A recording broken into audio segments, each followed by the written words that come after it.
as choisi ce soir pour nous partager ta parole. Utilise-les puissamment, remplis-les de ton Esprit Saint, afin que toute parole qui sortira de lui, Seigneur, soit venue de toi. Et que, Seigneur, ce soir soit richement béni, parce que, Seigneur, tu vas parler à quelque chose ce soir. Seigneur, nous te disons encore merci, parce que nous savons que tu es au milieu de nous, et que, Seigneur, tu vas terminer ce culte avec nous dans de très bonnes conditions. Viens, assiste-nous dans le nom de Jésus. Amen. Amen. Bonsoir à tous. Ok. J'espère que tout le monde m'entend, n'est-ce pas? Okay. Nous allons ouvrir nos livres dans Marc chapitre 9, le verset 22 et 23. Marc chapitre 9, le verset 22 et 23.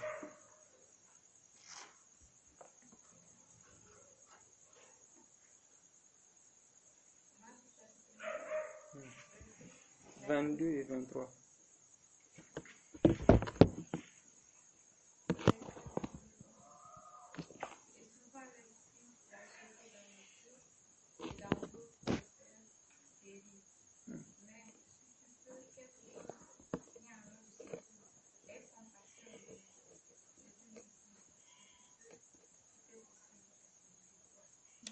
Amen. Tout à l'heure, le chant que nous avons chanté disait que notre Dieu est grand et qu'il est puissant. N'est-ce pas? C'est un merveilleux chant parce que la manière dont nous voyons Dieu peut déterminer la façon dont nous recevons de lui. La façon dont nous voyons Dieu peut déterminer comment nous recevons de lui. Dans le passage que nous venons de lire, vous allez voir que Jésus est en train de réprimander en quelque sorte quelqu'un. Nous n'allons pas aller dans l'aspect de la délivrance, non. Ce qui m'intéresse, c'est beaucoup plus le verset 23, il dit que tout est possible à celui qui croit. Le verset ne dit pas que tout est facile à celui qui croit, mais que seulement tout est possible à celui qui croit. Donc la foi rend les choses possibles, elle ne les rend pas faciles. Donc, dans ce passage, l'homme vient avec une situation et les choses ne se passent pas comme il le veut. Et il vient à Jésus, il dit, si toi aussi tu peux faire quelque chose, il faut faire. Et Jésus reprend ironiquement, il dit, si tu peux, ok, tout est possible à celui qui croit. La réponse de Jésus renvoie la responsabilité vers cet homme pour lui montrer que ce n'est pas Dieu qui détermine les possibilités que nous pouvons vivre, mais plutôt nous. Parce que la Bible dit que tout est possible à celui qui croit. L'exhortation que je veux nous apporter ce soir, c'est d'avoir la mentalité de tout est possible. Ce que je veux, c'est d'amener cette mentalité chez nous. Dieu ne peut faire que ce que nous croyons possible. Dieu ne peut faire que ce que nous croyons possible. Et j'ai dit au départ que la manière dont nous voyons Dieu détermine comment nous recevons de lui. Quand nous voyons dans Jean chapitre 4 par exemple, vous verrez que Jésus discute avec la Samaritaine. Et au moment où ils étaient en train de discuter, elle voit Jésus sous différents angles. Elle voit d'abord Jésus comme un simple juif. Elle dit, mais toi tu es juif. Les juifs n'ont rien à voir avec les Samaritains. Après la discussion va évoluer. Et elle va dire à Jésus, je vois que tu es un prophète. Parce que Jésus avait révélé des choses qui étaient cachées dans sa vie. La discussion va évoluer. Par finir, elle verra Jésus comme le Christ. Jusqu'à ce qu'elle voie Jésus comme le Christ, sa vie ne pouvait pas changer. Elle ne pouvait pas obtenir le salut jusqu'à ce qu'elle voie Jésus comme le Christ. Donc, vous voyez, la façon dont nous voyons Dieu détermine comment nous recevons de lui. Donc, dans ce passage, il dit que tout est possible à celui qui croit. Ça veut dire aussi que nous pouvons aussi limiter Dieu d'une certaine manière. Quand nous voyons dans l'Ancien Testament, par exemple, au temps d'Élisée, il y a eu une famine. Et c'était tellement difficile que une mère a décidé qu'ils allaient manger son enfant. Imaginez, ça vous montre un peu à quel point la situation était critique. Il y avait une telle famine qu'une mère décide d'elle-même l'enfant qu'elle a mis au monde, qui vont manger cet enfant.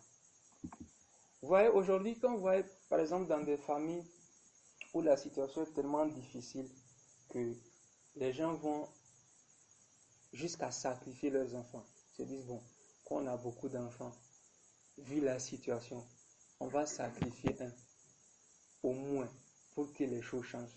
Ça n'a pas commencé aujourd'hui. La situation était tellement difficile que ça les a poussés là. Et vous voyez, c'est intéressant parce que en ce temps-là, lorsqu'ils étaient partis voir le prophète Élisée, et le prophète avait dit que demain, à pareille heure, qu'il y aura de la nourriture. Le gars qui était là, je crois le chef de garde a dit que non, ce ne sera pas possible. Même si Dieu ouvrait les cieux, telle chose ne pourrait jamais se produire. Ça ne pourrait jamais se produire. Parce que pour lui, ce n'était pas possible que une pareille situation change du jour au lendemain. Que l'économie de toute une nation change en moins de 24 heures, ce n'était pas possible. Et malheureusement, comme Élisée l'a dit, il l'a vu seulement, mais il n'est pas rentré dedans.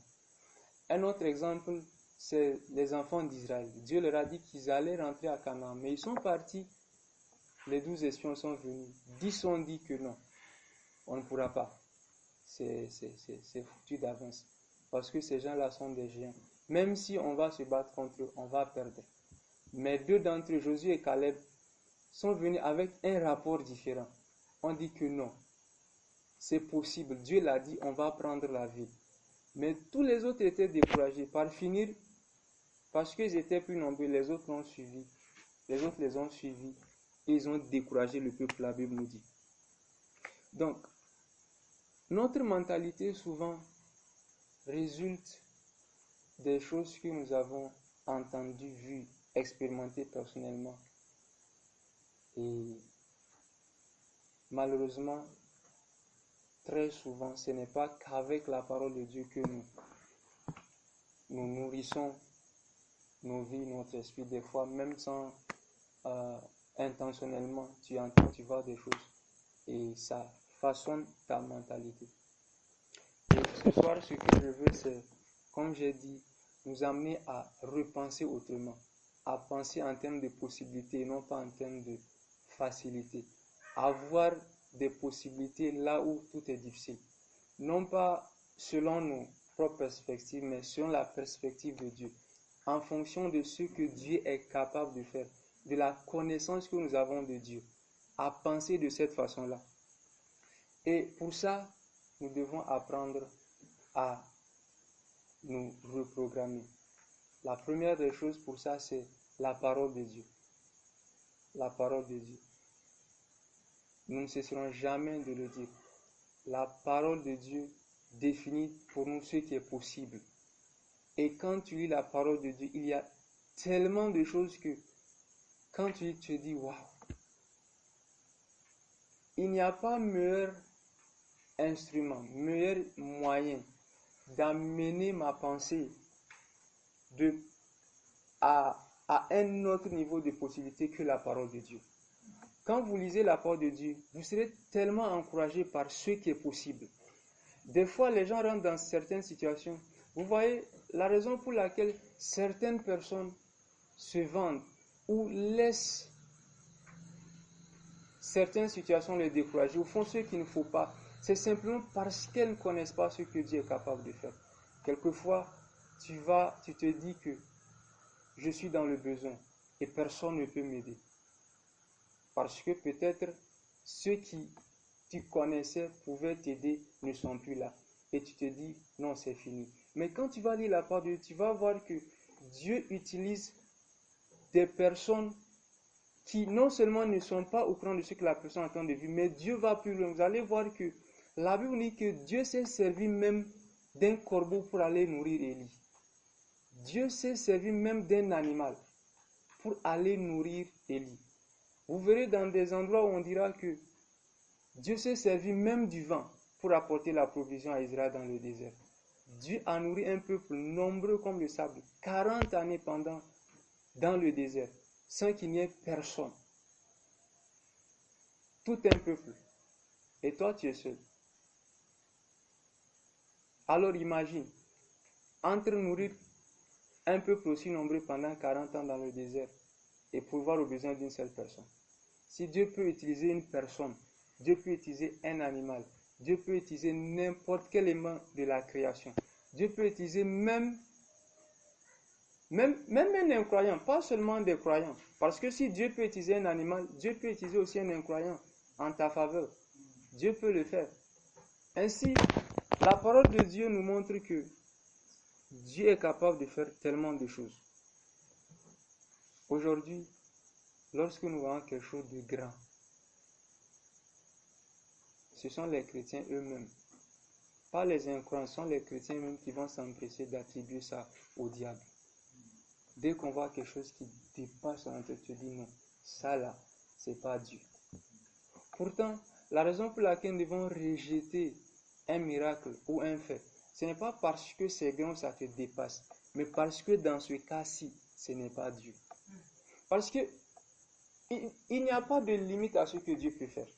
Je vous donne un exemple. Je suis sûr que vous avez déjà vu ça. Un cas qui fait polémique. Vous avez déjà entendu parler de Miracle Money. Vous avez déjà entendu parler de ça. Quand on dit qu'on a prié et puis voilà, l'argent a apparu dans mon compte ou de l'argent a apparu dans ma poche, des choses comme ça. Je suis sûr que quelqu'un en a déjà entendu ou vu ça sur le net.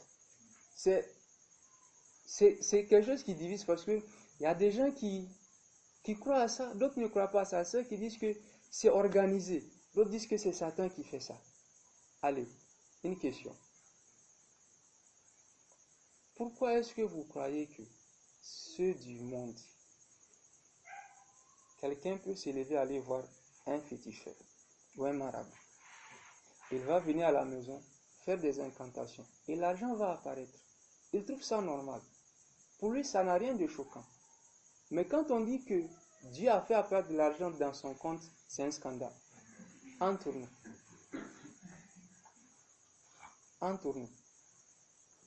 Qu'y a-t-il de scandaleux là-dedans? Pourquoi est-ce que c'est possible de l'autre côté et pas avec Dieu?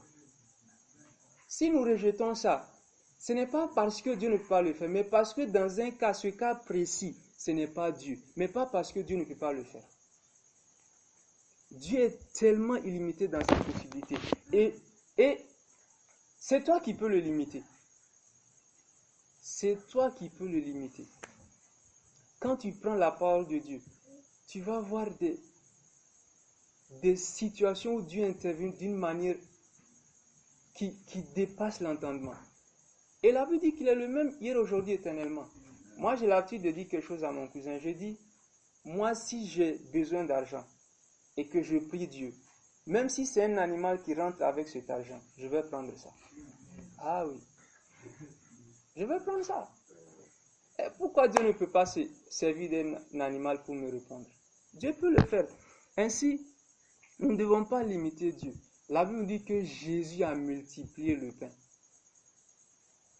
Jésus multipliait des pains pour nourrir 5000 hommes sans les femmes et les enfants. 5000 femmes sans les hommes et 5000 hommes sans les femmes et les enfants. Ce sont des choses que Dieu peut faire encore aujourd'hui. Dans la Bible, vous lisez des passages comme on te dira que dans Deutéronome chapitre 9, le verset 1, Dieu va dire à Isaïe, dit aujourd'hui, tu vas te rendre maître de nations qui sont beaucoup plus forts et plus puissants que toi. Dieu reconnaît qu'ils sont plus forts. Dieu reconnaît qu'ils sont plus puissants. Mais il dit, tu vas te rendre maître d'eux. Pourquoi? Parce que Dieu est avec eux. Moi, ce verset m'encourage et me donne la force de faire face à n'importe quelle situation. Dans ce cas-ci, Dieu est en train de parler des Anakim, des géants. Et le géant peut être n'importe qui dans ta vie. Ça peut être même les épreuves de médecine. Ça peut être des situations de famille. Ça peut être des choses que des personnes t'ont dites. Dans le naturel, ils ont raison, tout est contre toi. Dans le naturel, ils sont plus forts, plus grands. Dans le naturel, tu es plus faible. Mais Dieu dit, malgré tout ça, tu vas te rendre maître de ceux-là. Parce que Dieu était avec eux. L'autre chose, en dehors de lire la parole de Dieu, et c'est important parce que j'ai dit, la parole de Dieu va changer ta mentalité. Entre parenthèses, un petit, je me rappelle, pendant longtemps, moi je souffrais d'un complexe d'infériorité parce que ma petite soeur, celle qui vient après moi, il y a 2 ans entre nous, et depuis tout petit, partout où on passe, on la prenait pour ma grande soeur. Partout où on passe, c'est ta grande soeur. Et c'est devenu un peu où ça commençait à m'énerver parce que je trouvais que ça devenait des foutaises complètement. Et le pire, ce qui m'énervait, c'est qu'un jour, la troisième, il y a 6 ans entre nous. Et elle n'est pas grande, hein. C'est pas que sa morphologie dit non. Il y a 6 ans entre nous, quelqu'un a dit, c'est ta grande soeur, non? Mais c'est pas fini. C'est arrivé où, un mois, je crois, il y a, je crois, 3 soeurs comme ça m'ont dit que je ressemblais à une fille. Imaginez. Bon, c'est vrai que je ressemble à maman, mais quand même. Et vous voyez, ça a fait que pendant des années, ça a créé un complexe en moi. Même si je ne le montrais pas, j'avais l'habitude de marcher la tête baissée. Jusqu'à ce qu'un jour, je me rappelle, le Seigneur m'a guéri avec un verset. J'étais en train de balayer dans l'église. Et le verset est venu comme ça, comme une révélation. J'ai même failli cacher ma tête contre la fenêtre en me levant comme ça. Et ce passage, c'était lequel? C'est le passage qui disait il n'avait ni éclat ni beauté pour attirer nos regards. Vous vous rappelez ce verset de Jésus? Voilà. C'est un verset que je connaissais depuis toujours. Mais ce jour-là, le verset est venu différemment. Et ça m'a guéri. Depuis ce jour, je ne suis plus complexé. Je ne suis plus complexé. Pourquoi? Parce que la parole de Dieu m'a guéri. Et la parole de Dieu peut guérir n'importe quelle situation, t'amener à penser différemment, à voir les situations autrement. La deuxième chose, en dehors de lire la parole de Dieu, c'est qu'il faut la méditer. Dans Lamentation, quelqu'un peut lire pour nous. Regarde, Lamentation, je suis en train de finir. Lamentation chapitre 3, le verset 20 et 22. Lamentation 3, 20 et 22. Le verset 20 et 22. Quand mon âme s'en souvient, elle est abattue au dedans. Voici ce que je vais passer en mon cœur. Attends, relis le verset 19. Quand je pense à ma détresse, à ma misère, à l'absence et au poison, quand mon âme s'en souvient, elle est abattue au dedans. Voici ce que je vais passer en mon cœur, ce que je me donnerai de l'espérance. Les bontés de l'Éternel ne sont pas épuisées, les compassions ne sont pas arrêtées. Elles se renouvellent chaque matin. Oh, de ta fidélité. Amen. Vous voyez, quand vous lisez le passage, vous allez voir qu'il décrit 2 situations. Il commence d'abord par dire que chaque fois qu'il pense à sa détresse, à l'absinthe ou au poison, son âme est abattue dedans de lui. Lui-même est en train de dire que sa pensée influence comment il se sent. Ce à quoi il pense, ce à quoi il médite, ce qui devient la source de sa réflexion, détermine comment il se sent. Et il dit que chaque fois qu'il pense à sa détresse, chaque fois qu'il pense à ces choses, il est abattu, il est découragé. Très souvent, quand on voit les gens abattus, découragés, c'est parce qu'il y a une situation sur laquelle ils sont focalisés. C'est devenu un sujet de méta. C'est pourquoi, vous voyez, quand la Bible dit ne vous inquiétez de rien, parce que même l'inquiétude est une forme de méditation. Plus tu penses à ça, plus la situation, tu donnes de la grandeur à la chose. Mais à un moment, il se reprend rapidement, il dit non. Voici plutôt ce que je vais faire. Voici ce que je vais repasser dans mon cœur. Ce qui va me redonner de l'espérance. c'est que les bontés de l'Éternel ne sont pas épuisées. C'est une pratique à laquelle nous devons délibérément nous adonner. De tâcher de repenser aux bienfaits de Dieu, à ce que Dieu est capable de faire. Plus tu vas penser à ce que Dieu peut faire, plus tes situations difficiles deviendront petites. Et même ta réaction face à ces choses vont changer. Tu verras que tu penseras en termes de possibilités et non pas en termes de difficultés. Voici à nouveau ce que je vais repasser dans mon cœur. Et pour finir, la dernière chose.